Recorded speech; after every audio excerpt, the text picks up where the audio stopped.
Welcome with my channel. আসসালামু আলাইকুম বন্ধুরা, উইথ মাইশা চ্যানেলে তোমাদের স্বাগতম। বন্ধুরা, আজকে আমরা খুবই ছোট একটি অঙ্ক শিখব। তো বন্ধুরা, চলো দেরি না করে শুরু করা যাক আমাদের আজকের অঙ্ক। তো বন্ধুরা দেখো, এই পেজটার দিকে লক্ষ্য করে এখানে প্রথমে কি বলেছে। এখানে বলেছে 3, সালমা দোকান থেকে 72 টাকার খাতা, 60 টাকার কলম এবং 185 টাকার জ্যামিতি বক্স কিনলো। সে দোকানদারকে 500 টাকা দিলে কত টাকা ফেরত পাবে? তো বন্ধুরা, আমাদের কিন্তু এখানে টেনশনের কোনো কিছুই নেই, গাণিতিক বাক্যতে করে রেখেছে, আমরা খালি রেজাল্টটা বের করব। তো বন্ধুরা, সে 72 টাকা খাতা কিনেছিল, যে 72 টাকা, এরপর যোগ সে 60 টাকার কলম কিনেছিল, যে 60, এই যে 60 বসেছে, এরপর সে 185 টাকার জ্যামিতি বক্স কিনেছিল, এই যে সেটা। তো এখন আমরা এগুলো যোগ করব। তাহলে শুরু করি। 5 আর 0 যোগ করলে হয় 5, 5 2 যোগ করলে হয় 7, তাহলে আমরা এখানে লিখব 7। 8 আর 6 যোগ করলে হয় 14, 14 আর 7 যোগ করলে হয় 21, তাহলে এখানে আমরা লিখবো 21-এর 1। হাতে থাকে 2, তাহলে হাতের 2 আর এই 1 যোগ করলে হয় 3, তাহলে আমরা এখানে লিখবো 3।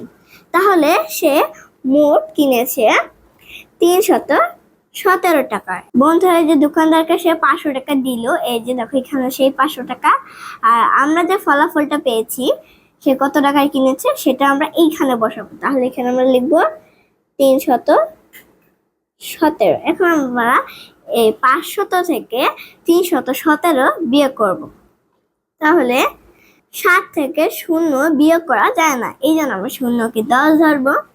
10 থেকে 7 বাদ দিলে থাকে 3, হাতে থাকে 1, 1 আর 1 যোগ করলে হয় 2, 2 এর সাথে তো 0 বিয়োগ করা যায় না, এই জন্য আমরা 0কে 10 ধরবো। 10 থেকে 2 বাদ দিলে থাকে 8, হাতে রইল 1, সেই 1 আমরা 3 এর সাথে যোগ করব। তাহলে হাতের 1 আর 3 যোগ করলে হয় 4, 5 থেকে 4 বাদ দিলে থাকে 1, তাহলে আমরা এখানে লিখবো 1।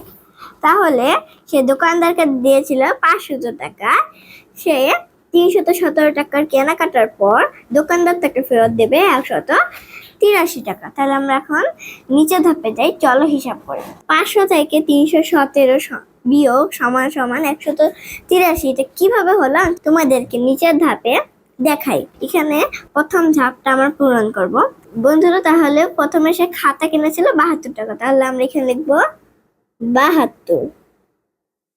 এরপর সে 60 টাকার কলমও কিনেছিল, তাহলে এখানে আমরা লিখবো যোগ 60।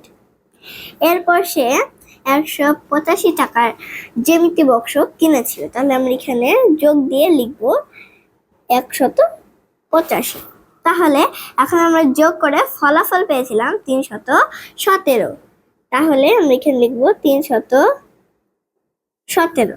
এখন নিচে এই দ্বিতীয় ধাপটি দেখো, সে দোকানদারকে 500 টাকা দিয়েছিল, এখানে কিন্তু 500 টাকাটা আছে, আর আমরা ফলাফল সে যত টাকার কিনেছে ফলাফল হলো 317, তাহলে আমরা এখানে লিখবো 317। সে 317 টাকার কেনাকাটা করেছিল, সে দোকানদারকে 500 টাকা দিয়েছে। এখন 500 থেকে 317 বিয়োগ করলে ফলাফল আসে 183, তাহলে এখানে আমরা লিখবো 183। এখন সুতরাং দিয়ে লিখবো দোকানদার ফেরত দেবে 183 টাকা। তো বন্ধুরা, আশা করি তোমাদের এই অঙ্কটি বুঝতে কোনো সমস্যা নেই। বন্ধুরা, আরো শিক্ষামূলক ভিডিও পেতে আমার এই উইথ মাইশা চ্যানেলটি সাবস্ক্রাইব করে রাখো। তো বন্ধুরা, আজকের মতো এখানেই শেষ করছি। সবাই ভালো থেকো, সুস্থ থেকো। পরবর্তী ভিডিওতে আবার দেখা হবে। আল্লাহ হাফেজ।